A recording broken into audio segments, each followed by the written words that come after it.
Todd is not only a remarkable, successful 30-year titan in business with having multiple businesses that generate multiplied millions of dollars. And if that plan happens to be to build $1 million company, which I can help you do. But he's humble. He's a man of God. He's a family man. The world's news organizations are built on everything but positivity. He is an influential entrepreneur and business speaker for over 30 years. I've got to forecast. I've got to pronounce. I've got to project. I've got to share with you my ideas, my vision, my goals for not only myself, but for you. That's why he came up with his incredible concept of taking and creating a platform for people that are wired differently. And you got to understand that your habits of your person and your habits of your business and your habits of your spirituality have to lead to the North Star of who you are. We need to figure out who we want to be in life.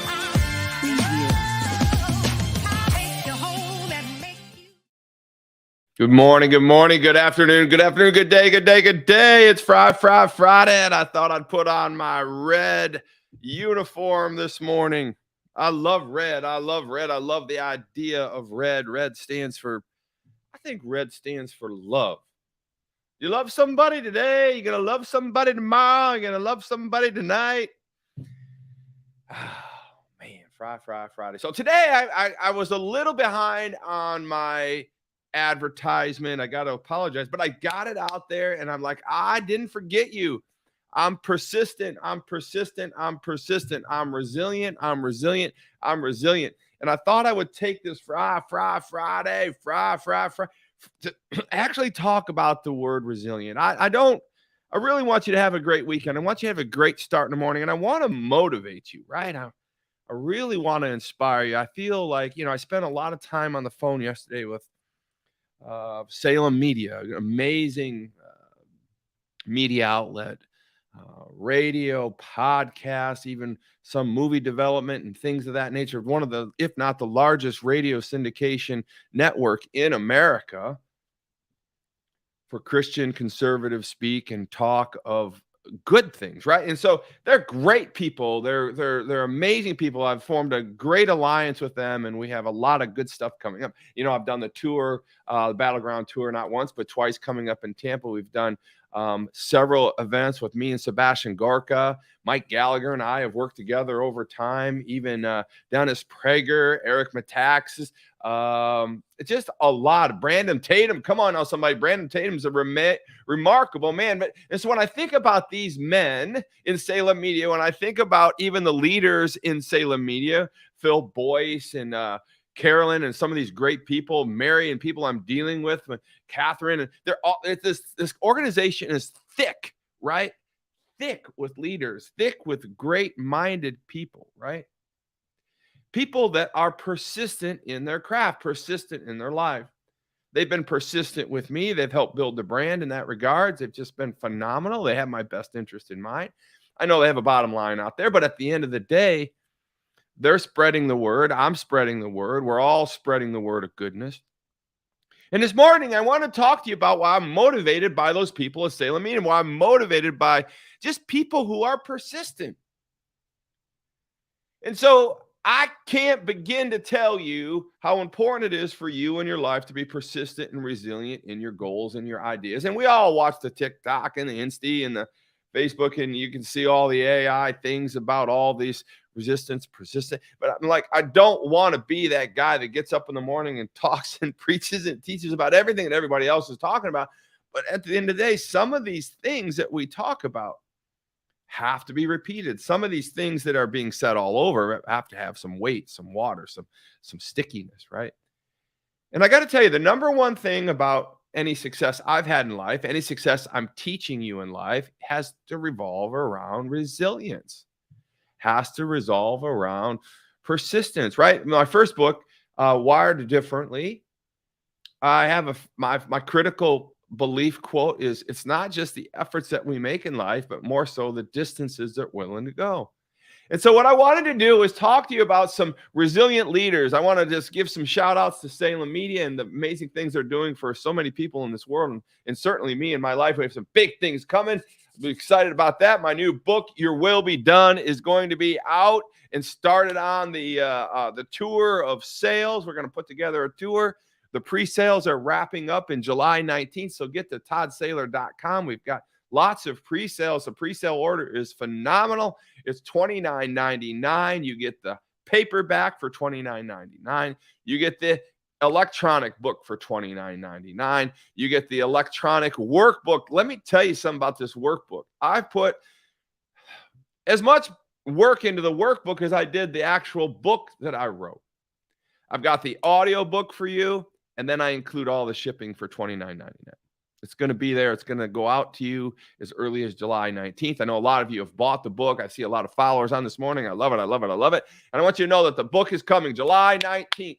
I know that the shipment is on the way. I have images of the first round of 1,000 books or so that are showing up to get these orders out. So, whoo, man, I got to tell you, there's nothing like writing a book, right? There's a quote in my second book called Drift Again. It says, it feels like writing a book takes a lifetime, but it actually only lasts that long. So meaning that, I mean, like a lot of things that we do in our life, a lot of work that we do in our life, we talked about the bamboo root growing underground for 5 years and then shooting up 90 some feet in less than, 8 weeks. It just takes time, this plateau of latent potential. It takes time to write a book. It takes time to develop relationships with people like Salem Media, with people in your lives and business partners. I mean, it's imperative that we understand the idea of resilience. We understand the idea of persistence. And so I wanted to just kind of show you a video of like one of my early heroes in life, a business leader of persistence, that some things that struck me early on in life when I started to study and become interested in business. And I wanted to just kind of give you some fun, some interesting feedback about some people that have been very, very successful that are persistent in nature. So the number one guy I wanted to talk to you about was Elon Musk. Of course, he's PayPal, he's Tesla, he's Starlink, he's Neuralink, he's what else is he doing? I got him up here. Neuralink. He's a billionaire. We know him. Then we got Oprah Winfrey. Let's talk about Oprah Winfrey, a multi-billion-dollar mogul, came from nothing, became an aspiring actress, multi-persistent. She is the number one word for media success. Phenomenal person, persistent, resilient.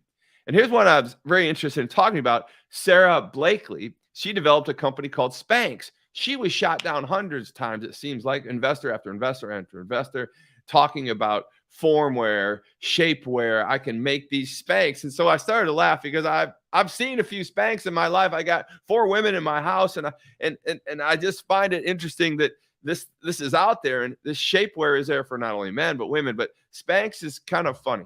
It's kind of funny how it grew and how it went and how it happens and how it's changed so many people. So this Sarah Blakely, she was refused almost 100 times with investors, and she just kept persistent.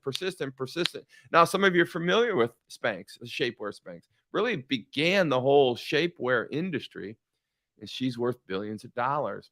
But the one I wanted to focus on today is Colonel Sanders. I love Colonel Sanders. And Colonel Sanders, if you're not aware, Colonel Sanders, he founded KFC Chicken. And KFC Chicken was one of the very earliest franchises in America in the restaurant food chain. And I find him as a case study very interesting. And I want to talk to you about him. I'm going to show you a little video. It's going to do a lot of the heavy lifting for me. But I want you to find inspiration in this man. This man had lost basically everything 4 or 5 times before the age of 65. At the age of 65, he decided, I have to do something to make a living. I got to make this happen. I have this secret chicken recipe that I've had around for a while, and I really think it could be something. I've got to make something. I got to become persistent. Everything I keep doing and persisting, he keeps coming back. At the age of 65, he decided to go around and sell his chicken recipe to current restaurants. So the franchise world hadn't really taken off. The first franchise was actually A&W Root Beer in 1923, and that's basically the only franchise or marketable restaurant / root beer soda pop station in the country. KFC actually became the second franchise. McDonald's was right on their heels in 1955. KFC is 1952. But the interesting story about KFC is that he literally went around the world. He started trying to sell his chicken for like 2 or 3 cents a bucket. But he would go to established restaurants. And he would go to the established restaurant, sell the recipe, and convert that restaurant into a franchise once it caught on. Interesting story on how that worked. But I want you to hear his life, and I want to talk about it, and then I want to talk about your life and how things work for you in your life and how your persistence and your resilience. And let's just look at Colonel Sanders here. An American icon still standing since, 1952 in an industry wrought with competition, Chick-fil-A, chicken fricassee all over the world. Let's see what we got here. And how we can establish our Colonel Sanders video. I know what I'm doing. I really do. Colonel Sanders is probably the most recognizable icon in fast food history. However, most people don't know too much about the man himself. Much of what you may have heard is little more than myth, but forget the fiction. This is the tragic real-life story of Colonel Harlan Sanders. Colonel Harlan Sanders might be famous today, but he came from humble beginnings. He was born in 1890 on a little farm in Henryville, Indiana, and sadly, his father died when he was just 5 years old. His mother was forced to take work where she could, while Sanders stayed home to care for his siblings, a responsibility that led him to begin cooking. Sanders eventually dropped out of the 6th grade, later claiming that algebra is what drove him off. Over the next 28 years, he held a variety of different jobs, including a brief stint in the U.S. Army. He also worked as a streetcar conductor, a railroad fireman, an insurance salesman, a secretary, a tire salesman, a ferry operator, a lawyer, and even a midwife. In 1908, he married Josephine King, a woman with whom he had 3 children, Margaret, Harlan Jr., and Mildred. They divorced in 1947 after suffering one of the greatest tragedies a parent could face. Their son died at the age of 20 of complications after a tonsillectomy. In 1949, he married Claudia Leddington, who he would remain with until his death in 1980. Eventually, Sanders found himself running a gas station in Corbin, Kentucky, where he began to cook and sell meals for weary travelers who stopped at the station. His food, which included pan-fried chicken, garnered him something of a reputation in the region. A few years later, he took out the gas pumps and set up his first restaurant. It was at that location, which is now a museum and tourist attraction, that Sanders had begun to perfect the recipe for chicken, which is still a secret closely guarded by KFC. The restaurant prospered, until the 50s that is. When the highway junction situated in front of his restaurant was moved, his booming business suddenly struggled. Now miles from the highway, he auctioned off the site. With no income, he was forced to scrape by on his savings, the proceeds of the auction, and his Social Security check of $105 per month. It was time for a new business tactic. Sanders began traveling across the United States, visiting potential franchisee restaurants and offering them his chicken recipe in return for 4 cents on every chicken sold. It wasn't an easy life.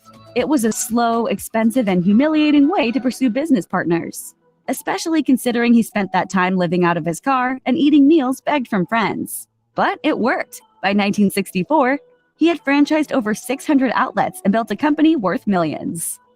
Sanders had built a thriving company, and naturally, it attracted creditors. John Y. Brown Jr. was a 29-year-old lawyer from Kentucky who set out to convince Sanders to sell his company.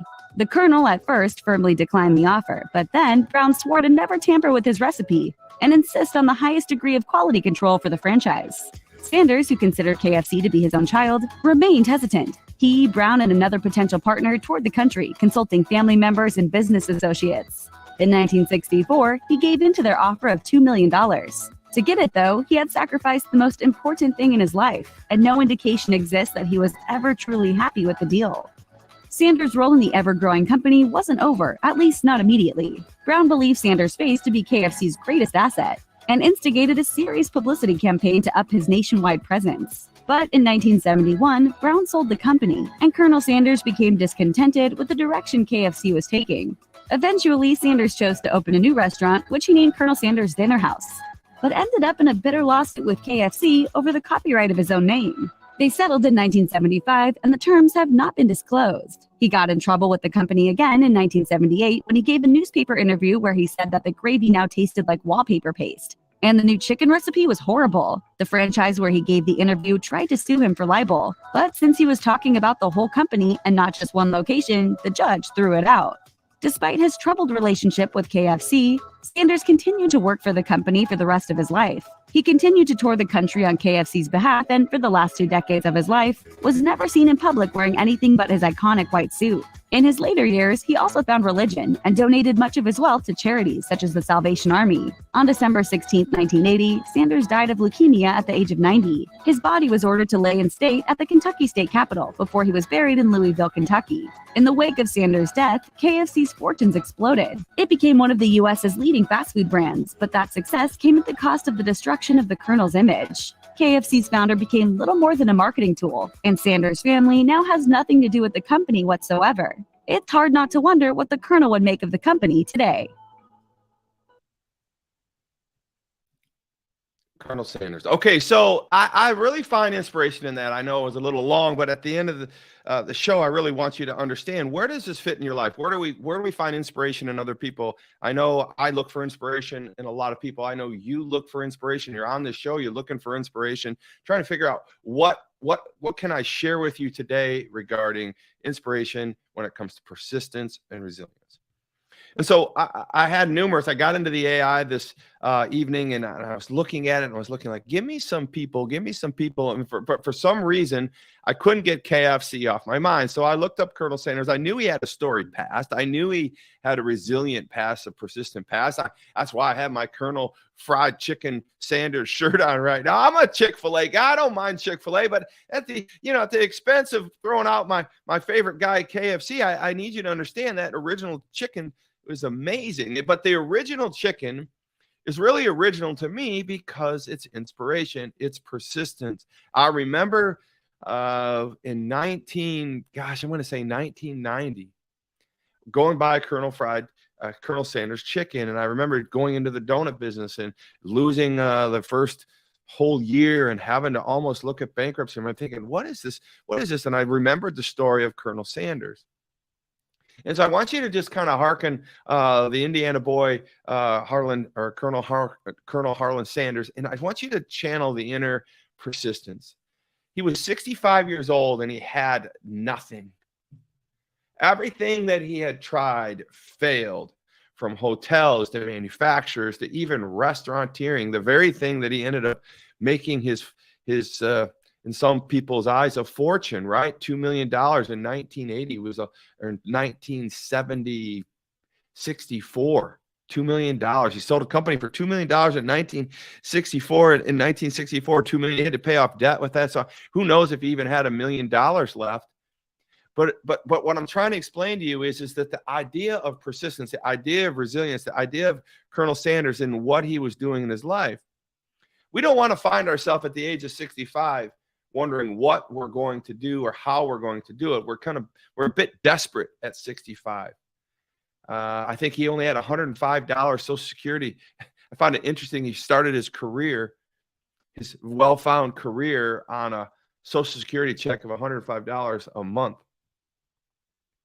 $105 a month. Then I think a lot of us are spending $100 a day right now. So you put the math to that and you start to think, man, this guy really wasn't in a good way. This guy really wasn't in a position where he should really feel good about his life.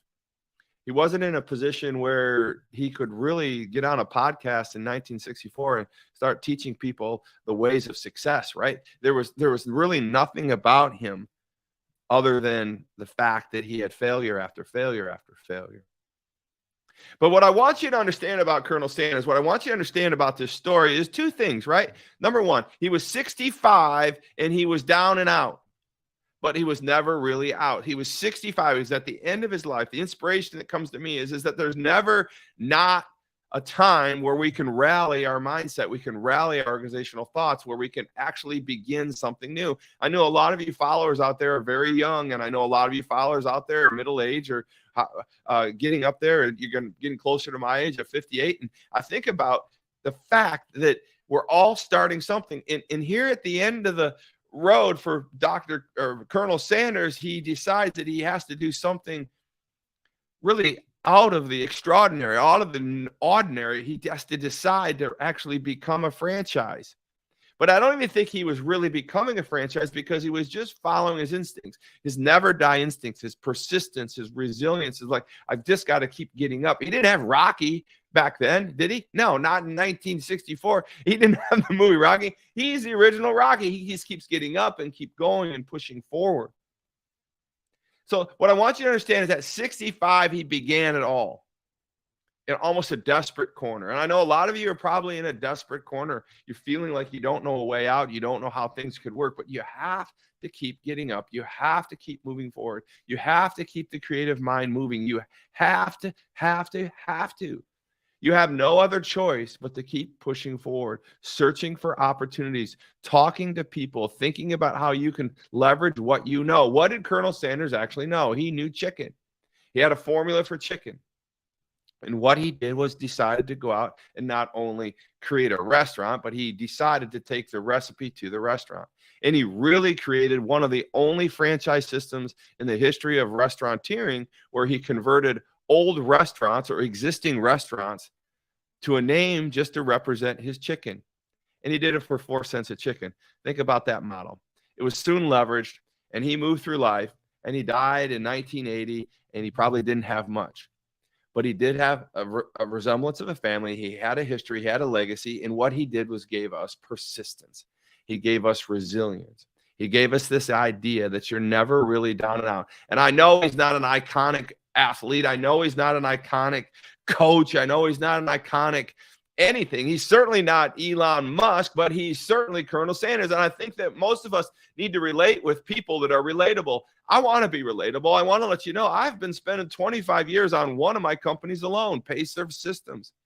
And Colonel Sanders, at the age of 65, in less than 10 years, researched his life, built up a company, sold it for $2 million, is standing still to this day as one of the most successful franchises in the history of the world.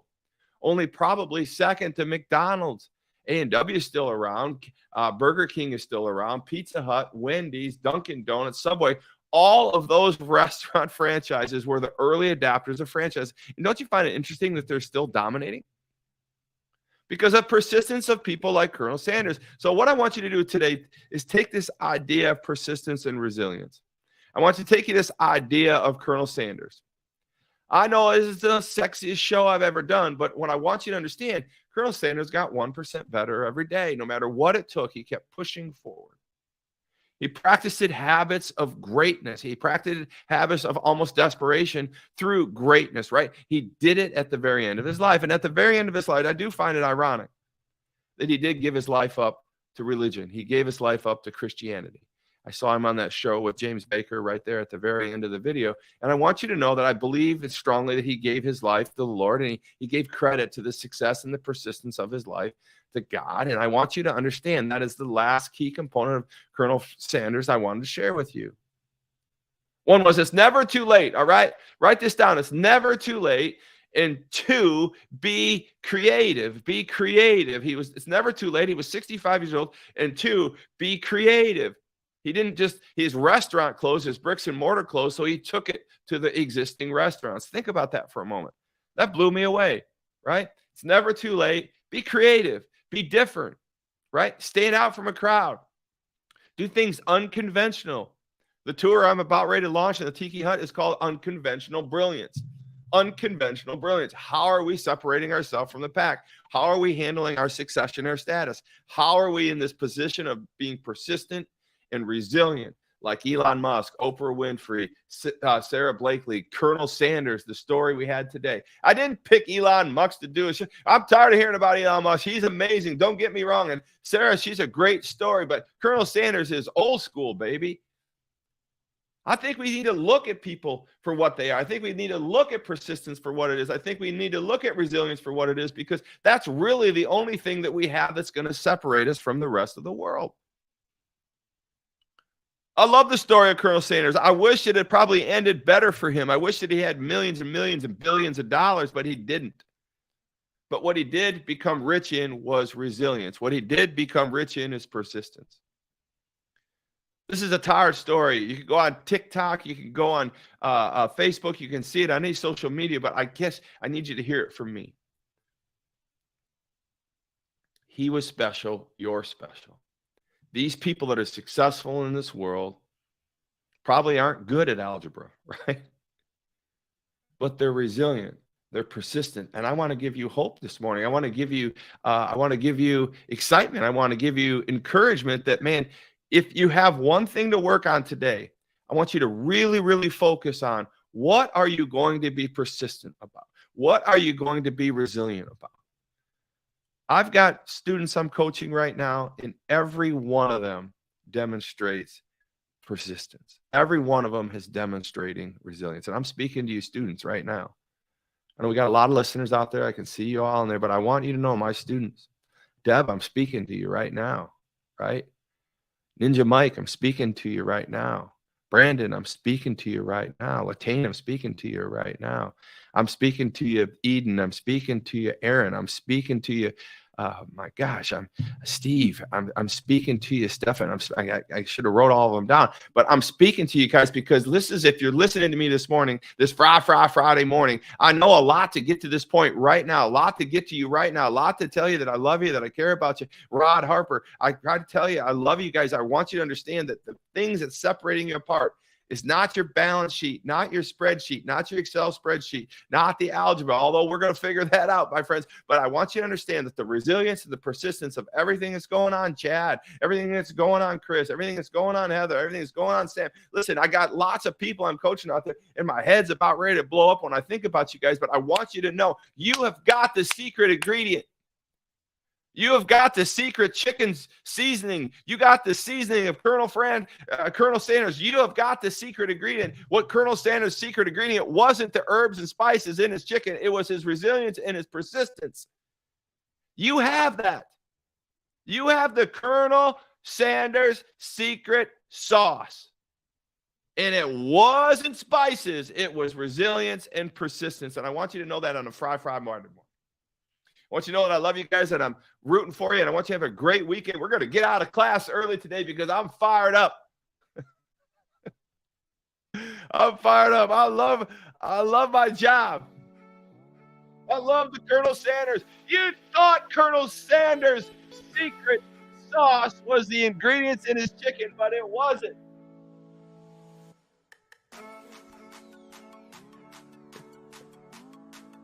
You actually thought that Colonel Sanders was famous for his secret ingredients, the herbs and spices in his chicken, the secret cocktail that still to this day, nobody in the world really knows who it is unless you need to know. But really, that's not the secret sauce of Colonel Sanders. That's not the recipe. That's not the franchise secret ticket. That's not the cocktail. We're breaking it open right now. The secret sauce, the cocktail of Colonel Sanders, KFC, the second renowned franchise to ever grace this planet of America and restaurants, was his resilience and his persistence. At the age of 65, he started it. Literally turned it into a $1 million enterprise and sold it in less than 10 years. I don't know where you're at, but I know where a lot of you are at. My students, I know where you're at, and you have the secret sauce. You have the persistence, the resilience. We talk about it time and time and time again. Get to toddsaylor.com. Get my book, Your Will Be Done. Nothing's going to explain persistence and resilience. Nothing's going to give you more of a cocktail, a secret recipe for success than this book, Your Will Be Done. Join me in my Unconventional Brilliance Tour over the next year, speaking and teaching out of this book, Your Will Be Done. Because the secret sauce Colonel Sanders taught me at a ripe young age of probably 10, 12, 13, and I saw again when I was 25 years old, is resilience and persistence, never say die, and be unconventional. Thank you, my friends. I love you. I love you. I love you. Have a great weekend. It's such a blessing to be able to share with you every morning. And don't forget your secret sauce. It's not the efforts that we make, but the distances that we're willing to go. I want you to have a great weekend. I want you to work on something special. I want to work on your 1%. I want you to think about your resilience and persistence and what you're pointing it at. What is it? What's your secret sauce? I'll help you do that. I'd love to be your coach. It's ToddSaylor.com.